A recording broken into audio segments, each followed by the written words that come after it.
এ নিয়ে আলোচনার জন্য স্টুডিওতে আছেন সহকর্মী ফারুক ভুঁইয়া রাবিন। যাচ্ছি তার কাছে। রবিন, আপনাকে স্বাগত। রবিন, আমরা যেমনটি দেখছিলাম গত কিছুদিন ধরেই যে পেট্রোল পাম্পগুলোতে প্রচন্ড ভিড়, কিন্তু হাহাকার তেলের জন্য। তো আজ সবশেষ কি তথ্য আছে আপনার কাছে, আমাদেরকে জানাবেন। না, আজও যেটি দেখা যাচ্ছে রাজধানী সহ দেশের বিভিন্ন জায়গায় সংকট সেটি আগের মতনই রয়ে গেছে এবং বরং কিছু কিছু ক্ষেত্রে সংকটের তীব্রতা আরও বেড়েছে।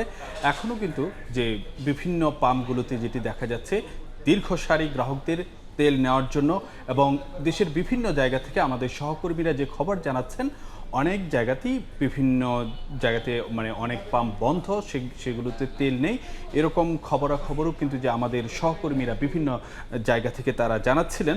তো এই যখন সংকটময় একটি পরিস্থিতি, মানুষের ভোগান্তি বাড়ছে, তখন সেই জায়গায় কিন্তু যে প্রশাসনও একটু নড়ে চড়ে বসেছে এবং তার যে নজরদারি সেটি বাড়াচ্ছে। জ্বালানি তেলের সরবরাহ সেটি কীরকম অবস্থায় আছে বা কেউ অবৈধ মজুত করছে কিনা, সেই জন্য কিন্তু যে প্রশাসনের যে অভিযান সেটিও কিন্তু যে আমরা আজকে দেখেছি কয়েক জায়গায় চালানো হয়েছে, এবং প্রশাসন যে কঠোর অবস্থানে রয়েছে সেই বার্তাটিও দেওয়ার চেষ্টা করা হচ্ছে। আজকে যদি আমরা জানাই যে চট্টগ্রামে এবং শেরপুরে দুটি জায়গায় অভিযান চালানো হয়েছে, এবং সেখানে চট্টগ্রামে 30 ট্রাম জ্বালানি তেল জব্দ করা হয়েছে, এবং সেখান থেকে আসলে যে 6,000 লিটার ডিজেল উদ্ধার করা হয়েছিল। অন্যদিকে শেরপুরে 18,000 লিটার ডিজেল জব্দ করা হয়েছিল এবং সেখানে জরিমানাও করা হয়। সরকারের পক্ষ থেকে রবিন কিন্তু বারবারই বলা হচ্ছিল যে কালোবাজারি চক্রের কারণেই কিন্তু সরকারের ভাবমূর্তি বারবার নষ্ট করার চেষ্টা চলছে। না, সেটি সরকারের মন্ত্রীরাও আজকে এই বিষয়ে কথা বলেছেন, সেই প্রসঙ্গে আমরা আরেকটু পরে আসব। তো আরেকটি বিষয় যদি জানাতে চাই যে এই যখন একটু অবস্থা, তখন কিন্তু যে জ্বালানি তেলের সরবরাহ তদারকি করার জন্য সব জেলায় ভিজিলেন্স টিম গঠন করার কথা বিদ্যুৎ ও জ্বালানি মন্ত্রণালয়ের পক্ষ থেকে আজ সন্ধ্যায় জানানো হয়েছে, এবং এই ভিজিলেন্স টিমের আহ্বায়ক হিসেবে থাকবেন অতিরিক্ত জেলা ম্যাজিস্ট্রেট, এবং অবৈধ মজুতদারি বন্ধের জন্য যিনি আসলে যে এই বিষয়ে তথ্য দিয়ে সরকারকে বা প্রশাসনকে সহযোগিতা করবেন তাকে পুরস্কার দেওয়া হবে, এইরকম একটি ঘোষণাও কিন্তু আসতে যাচ্ছে। সেটিও কিন্তু বিদ্যুৎ ও জ্বালানি মন্ত্রণালয়ের পক্ষ থেকে জানানো হয়েছে। আলিশা, আমরা তো বলছিলাম যে সংকটময় পরিস্থিতি, আমরা একটু ঠিক এই মুহূর্তে রাজধানীর পাম্পগুলোর কি অবস্থা সেটি একটু জানবো। আমাদের সহকর্মী ওয়ালিউর সাকিব, তিনি বিকাল থেকেই কিন্তু যে বিভিন্ন পাম্পে তিনি ঘুরে বেড়াচ্ছিলেন, তার কাছে একটু জানবো। সাকিব, বলবেন কি অবস্থা? সব জায়গাতে কিন্তু আমরা দেখেছি যে শুক্রবার হওয়া সত্ত্বেও কিন্তু প্রতিটি পাম্পেই যে দীর্ঘ লাইন ছিল, তবে বেশিরভাগ পাম্পই কিন্তু আমরা জানি যে তেলের অভাবে বন্ধ রয়েছে। এছাড়া এই মুহূর্তে আমি রাজারবাগের যে পাম্পটিতে আছি, এখানেও কিন্তু আমরা দেখতে পাচ্ছি দীর্ঘ লাইন আছে। এখানে আধা ঘন্টা থেকে শুরু করে 1 ঘন্টা পর্যন্ত কিন্তু লাইন ধরে অপেক্ষা করে তারপর কিন্তু তেল নিতে হচ্ছে। কিন্তু এই পাম্পটিতে আমরা দেখতে পেলাম যে এখানে অকটেন নেই, শুধুমাত্র পেট্রোল দেওয়া হচ্ছে। তো তারপরও কিন্তু আমরা দীর্ঘ লাইন এখানে দেখতে পাচ্ছি। আর এখানকার যারা কর্মকর্তা রয়েছেন, কর্মচারী রয়েছেন, তারা কিন্তু আমাদেরকে বলছেন যে তাদেরকে আসলে তেল দেয়া হচ্ছে না, সেই কারণে কিন্তু তারা যে অকটেন যে আসলে দিতে পারছে না। তারা বলছেন যে গেল বুধবার সর্বশেষ তারা তেল এনেছিলেন, তারপরে যতটুকু তেল ছিল সেটি শেষ হয়ে যাওয়ার পর কিন্তু নতুন করে তারা তেল আনতে পারেনি, সে কারণে কিন্তু তারা পেট্রোলটি দিয়ে যাচ্ছেন।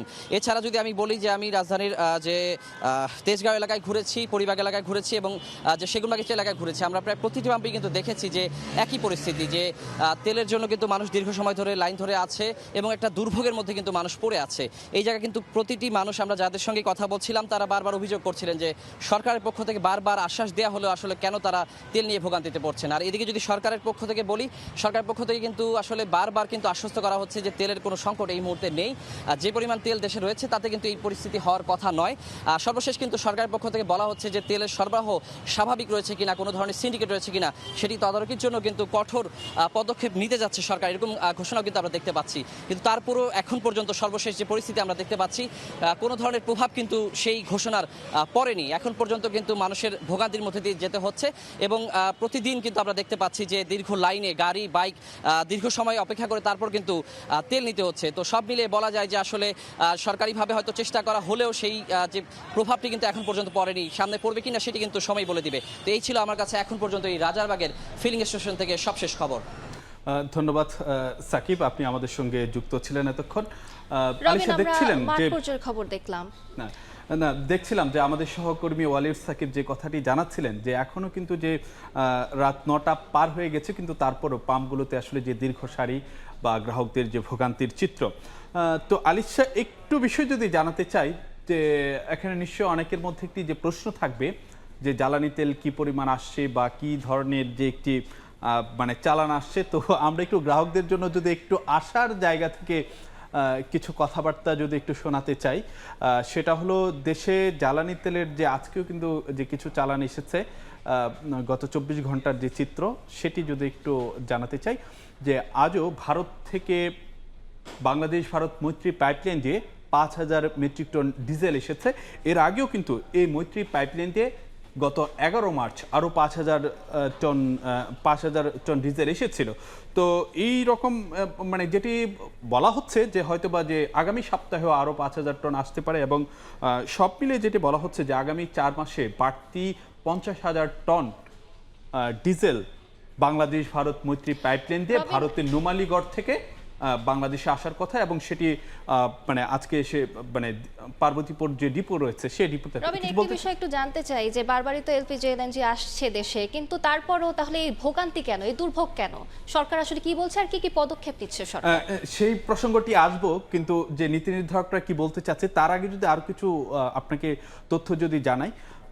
মানে এক তো ভারত থেকে 5,000 টন ডিজেল এসেছে, তার বাইরেও কিন্তু যে চট্টগ্রাম বন্দরেও 30,000 টন জ্বালানি তেলবাহী একটি জাহাজ কিন্তু নোঙর করেছে, এসে পৌঁছেছে, এবং সেই 30,000 টন জ্বালানির মধ্যে ডিজেল এবং জেট ফুয়েল রয়েছে। এবং সরকারের পক্ষ থেকে যেটি বলা হচ্ছে, আজকে বিদ্যুৎ ও জ্বালানি প্রতিমন্ত্রী যেটি বলেছেন যে এপ্রিল পর্যন্ত জ্বালানি চাহিদা নিশ্চিত করা গেছে।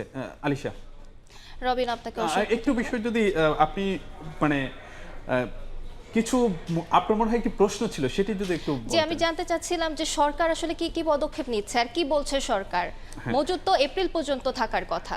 না, মজুদ আসলে মজুদের যে বিষয়টি রয়েছে সেটি সরকারের পক্ষ থেকে এটি বলা হচ্ছে যে 30 দিন পর মানে এপ্রিল পর্যন্ত তারা মজুদ যেটি রয়েছে বা সেটি আসলে যে বা চাহিদার যে বিষয়টি সেটি তারা নিশ্চিত করতে পেরেছেন, এবং তারা এমন একটি জায়গাতে দেশের জ্বালানি ব্যবস্থাপনাকে নিয়ে যেতে চান যেন 90 দিনের মজুত নিশ্চিত করা যায়। এবং আজকেও কিন্তু যে সরকারের 3 জন মন্ত্রী এই বিষয়টি নিয়ে কথা বলেছেন।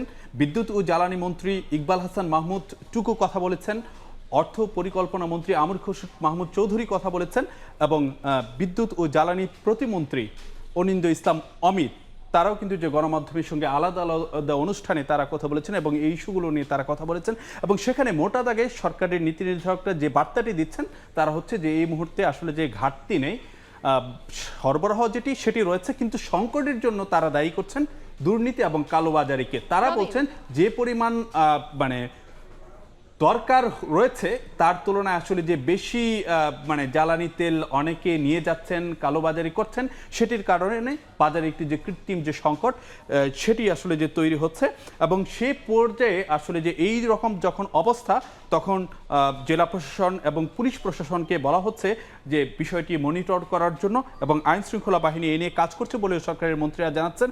এবং আজকে বিদ্যুৎ ও জ্বালানি প্রতিমন্ত্রী যে কথাটি জানিয়েছেন যে স্বাভাবিক সময়ের তুলনায় অস্বাভাবিক হারে চাহিদা বৃদ্ধি পাচ্ছে, এবং মানে স্বাভাবিক সময়ের তুলনায় দ্বিগুণ হারে তেল বিক্রি হচ্ছে বলে তিনি মানে উল্লেখ করেছেন। এবং এই যে হঠাৎ করে এই মানে বিক্রির হার বেড়ে যাওয়ার কারণে দুর্নীতি বেড়েছে, কালোবাজারে বিক্রি করা হচ্ছে, এবং সে কারণে আসলে যে সংকট না, সরকারের পক্ষ থেকে যেটি বলা হচ্ছে যে আপাতত দাম বাড়ানোর কোনো পরিকল্পনা নেই এখন পর্যন্ত। এবং এই যে বিশ্ববাজারে জ্বালানি তেলের দাম বেড়ে যাওয়া এবং সেটি যে সরকারের উপর একটি আর্থিক চাপ তৈরি করছে, সে কারণে দিনে 167 কোটি টাকা জ্বালানি তেলে ভর্তুকি দিতে হচ্ছে। এটি আজকে বিদ্যুৎ ও জ্বালানি প্রতিমন্ত্রী অনিন্দ্য ইসলাম অমিত তিনি আসলে যে গণমাধ্যমকে জানিয়েছেন। আপনাকে অসংখ্য ধন্যবাদ। আপনাকেও ধন্যবাদ আলিশা। আমাদের সঙ্গে স্টুডিওতে যুক্ত ছিলেন সহকর্মী ফারুক ভুঁইয়া রবিন।